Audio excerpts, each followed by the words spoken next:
बात भारत पाकिस्तान बंटवारे के दौरान की है, जब देश में हिंदू मुस्लिम दंगे हो रहे थे।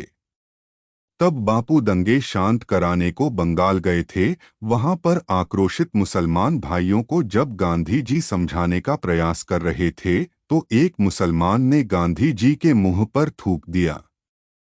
ऐसा देख कांग्रेस सेवादल के कार्यकर्ताओं ने उसे पकड़ा तो गांधी जी ने कहा कि इन लोगों में गुस्सा है और मुझे खुशी है कि किसी एक ने तो अपना गुस्सा थूका, भले ही मेरे मुंह पर ही क्यों न थूका हो। इतना सुनकर वह मुस्लिम युवक उनके पैरों पर गिर पड़ा और वहां हो। स्वतंत्रता आंदोलन के दिनों में हिंदुस्तान की सामाजिक बुराइयों में छुआछूत एक प्रमुख बुराई थी, जिसके के विरुद्ध महात्मा गांधी और उनके अनुयायी संघर्षरत रहते थे। उस समय देश के प्रमुख मंदिरों में हरिजनों का प्रवेश पूर्णतः प्रतिबंधित था। केरल राज्य का जनपद त्रिशूर दक्षिण भारत की एक प्रमुख धार्मिक नगरी है। यहीं एक प्रतिष्ठित मंदिर है श्री गुरुवायूर मंदिर, जिसमें कृष्ण भगवान के बाल रूप के दर्शन कराती भगवान गुरुवायूरप्पन की मूर्ति स्थापित है। आजादी से पूर्व अन्य मंदिरों की भांति इस मंदिर में भी हरिजनों के प्रवेश पर पूर्ण प्रतिबंध था। मंदिर के पुजारी किसी भी गैर ब्राह्मण व्यक्ति को मंदिर में प्रवेश नहीं कराने के पक्ष में रहते थे। हरिजनों के साथ इस भेदभावपूर्ण रवैये के कारण स्थानीय हरिजनों में आक्रोश था, परंतु उनका नेतृत्व संभालने वाला कोई नहीं था। केरल के गांधी समर्थक श्री केलप्पन ने महात्मा की आज्ञा से इस प्रथा के विरुद्ध आवाज उठाई और अंततः इसके लिए सन 1933 ईस्वी में सविनय अवज्ञा प्रारंभ की गई। मंदिर के ट्रस्टियों को इस बात की ताकीद की गई कि नए वर्ष का प्रथम दिवस अर्थात 1 जनवरी 1934 को अंतिम निश्चय दिवस के रूप में मनाया जाएगा, और इस तिथि पर उनके स्तर से कोई निश्चय न होने की स्थिति में महात्मा गांधी तथा श्री केलप्पन द्वारा आंदोलनकारियों के पक्ष में आमरण अनशन किया जा सकता है।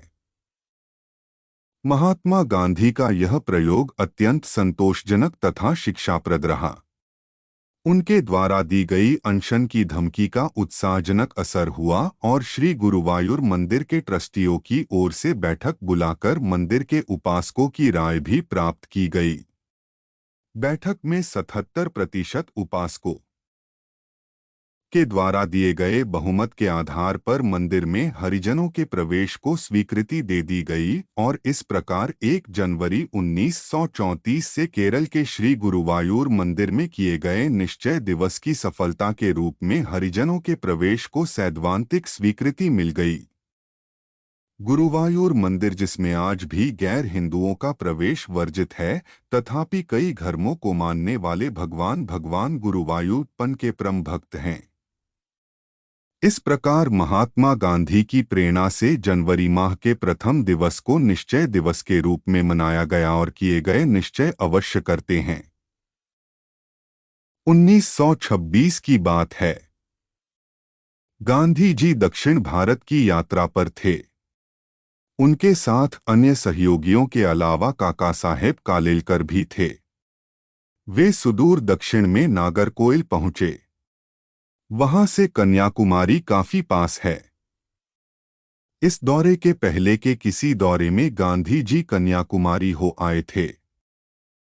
वहां के मनोरम दृश्य ने उन्हें काफी प्रभावित किया था। गांधी जहां ठहरे थे, उस घर के गृहस्वामी को बुलाकर उन्होंने कहा, काका को मैं कन्याकुमारी भेजना चाहता हूं। उनके लिए मोटर का प्रबंध कर दीजिए।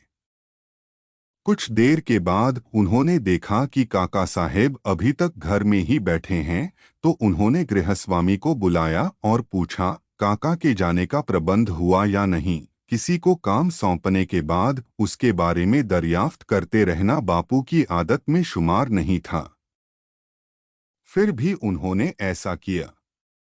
यह स्पष्ट कर रहा था कि कन्याकुमारी से गांधी जी काफी प्रभावित थे। स्वामी विवेकानंद भी वहां जाकर भावावेश में आ गए थे और समुद्र में कूदकर कुछ दूर के एक बड़े पत्थर तक तैरते गए थे। काका साहेब ने बापू से पूछा, आप भी आएंगे ना? बापू ने कहा, बार बार जाना मेरे नसीब में नहीं है। एक दफा हो आया इतना ही काफी है। इस जवाब से काका साहेब को दुख हुआ। वे चाहते थे कि बापू भी साथ जाएं। बापू ने काका साहेब को नाराज देखकर गंभीरता से कहा, देखो इतना बड़ा आंदोलन लिए बैठा हूं। हजारों स्वयंसेवक देश के कार्य में लगे हुए हैं। अगर मैं रमणीय दृश्य देखने का लोभ संवरण न कर सकूं, तो सबके सब स्वयंसेवक मेरा ही अनुकरण करने लगेंगे।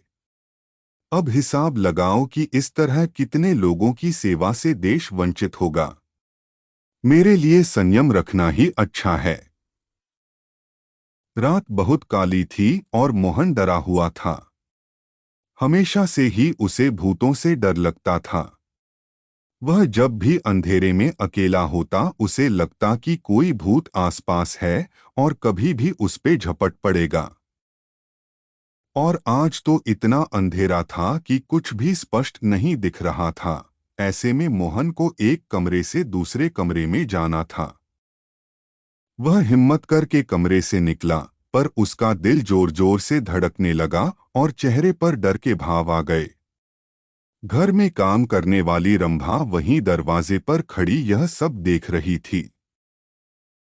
क्या हुआ बेटा? उसने हंसते हुए पूछा। मुझे डर लग रहा है दाई, मोहन ने उत्तर दिया। डर? बेटा किस चीज का डर?